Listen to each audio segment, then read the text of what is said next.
We're here now with John Phillips. And John, what can you tell us about the terms of this settlement? As far as terms go, there's not much we can disclose at this time, but there are two things at play here: a criminal lawsuit or criminal filings by the state, and the civil lawsuit. And the civil was for wrongful death and the defamation that happened of Jordan and the other boys. And we made a proposal. We made a proposal before filing a lawsuit. We remade that proposal in November, and they accepted it early December. And tell us why you don't want to discuss the terms of the settlement. We're still working out some of the details. Obviously, the predominant interest here is the criminal trial, which begins February 3rd. So we don't want to change the focus away from the conviction or the jury determination of whether Michael Dunn deserves a conviction. So when you get into the numbers and exactly what was paid, we want to make sure that we're protecting all of Michael Dunn's rights, which is strange to say, but certainly we want a fair criminal trial. And when you get into the details of stuff like that, it can be a distraction. And this was a settlement for the Davis family, but also for the two boys who were with Jordan as well. And this all came down December 3rd? December 3rd was the date that we made, that our offer was accepted. We made it, I think, November 14th. And they have a certain number of days to accept, and they accepted it December 3rd, which frankly surprised us.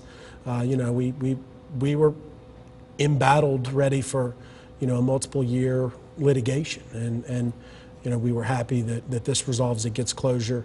The family wants to donate most of the money to a foundation started on Jordan's behalf, and move along with this thing after the criminal trial's over. Does this offer much closure for the Davis family? No, it's incremental steps. The civil suit was never the focus of all this. Certainly there was some funeral expenses and some expenses with travel and things that we needed to get the family reimbursed for.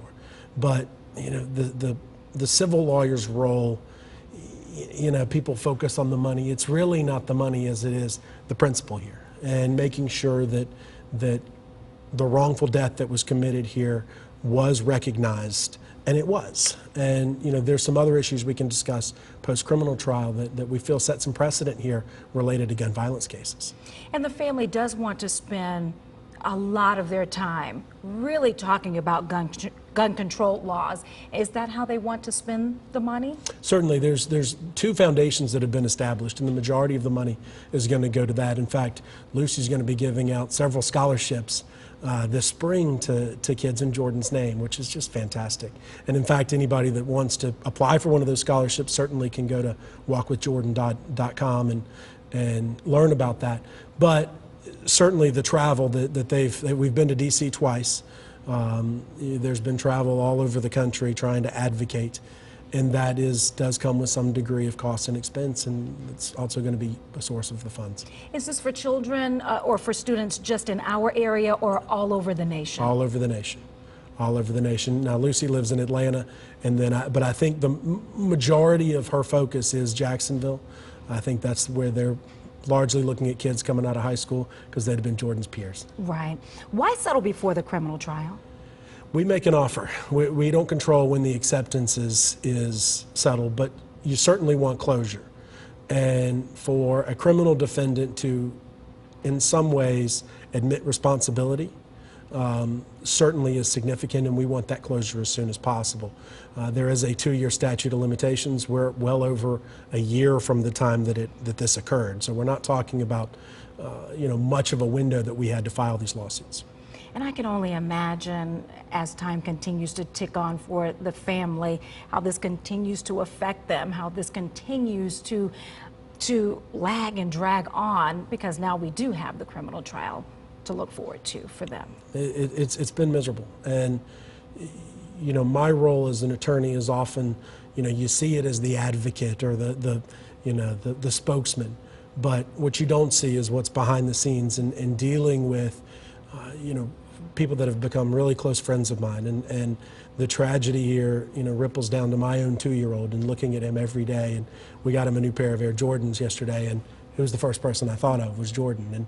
And it's tough, and the hardest time of their life is going to be sitting there in the Duval County courthouse for a month. And we just need continued thoughts and prayers and to get them through this. They're going to hear some hard stuff in court. What do you think will be the hardest?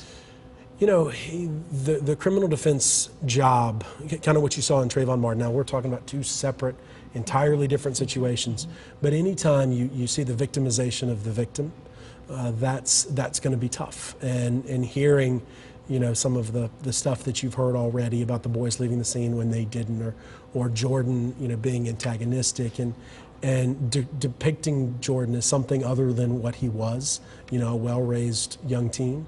That's going to be tough, and certainly we're going to try to keep them out of the room, but when it gets into the medical examiner's testimony and report, that's something that no parent should ever have to see. I'm going to go back to something here. Do you think this settlement could possibly taint a possible jury? No. The settlement is completely, you know, the civil and criminal systems are distinct for a reason. Obviously, the family is not speaking at this time for a reason. And the settlement occurred a month ago, and the intent was not to publicize it. But there's been some misconceptions about the settlement. There's been some pretty nasty comments about it. Like what? You know, anytime you deal with a civil suit, people hate lawyers. I get it. I'd like to think I'm a little different than that, but you know, it is what it is. And you know, when you start talking money and people say, you know, Jordan's life was of some value. Well, Jordan's life, just like your life, just like my life, just like the children of other parents, is invaluable. You can't put a dollar amount on it. So whether the settlement was $10 or $10 million, that's not the point. You know, the amount of money and where it's going isn't the point. And if you're focused on that, if you're focused on the negativity, you're missing the tragedy here, and that's what we want people to focus on, is the devastating loss. And that, once again, the message that the Davis family would want to come out of all of this, put it in a nutshell for me, would be justice. You know, justice is spelled one way; it's defined a million different ways. To this family, the civil settlement is the most insignificant part of this justice. The criminal's big, the advocacy's big. You know, we've changed policy at the Duval County prison system on how inmates are served. There's been, you know, hearings before the U.S. Senate on this issue. You know, they're making huge strides, and there's been laws and some policy change because of Jordan, and we're not even getting started yet. And is the criminal court case still on target to start in February? Certainly, February 3rd. And for those who, once again, parents who may be watching and they would like to apply for the scholarship, how can they do that? It's walkwithjordan.com and I think walkwithjordan.org. But either way, you know, we can put a link up on our website. But let me redo that. Mm-hmm. Go ahead. They can go to www.walkwithjordan.org. Okay. Anything else you would like to say or add? No, I think that's it. You know, there's no celebration here. You know, this is not something that we even wanted the attention about. You know, it's a insignificant part of the justice process for Jordan Davis. You know, but we all have rights under the wrongful death statute and certainly have rights under defamation. And we feel that Mr. Dunn accepting some degree of responsibility is a step in the right direction. And this all came out because the media requested this information, not because you put it out there. Correct. The media. I got a call right at 11 o'clock Friday night, even up, not from your station, but from another station after midnight, and you know, we had a weekend of trying to figure out how we were going to address this, and here we are. Thank you, sir. My pleasure. Amen.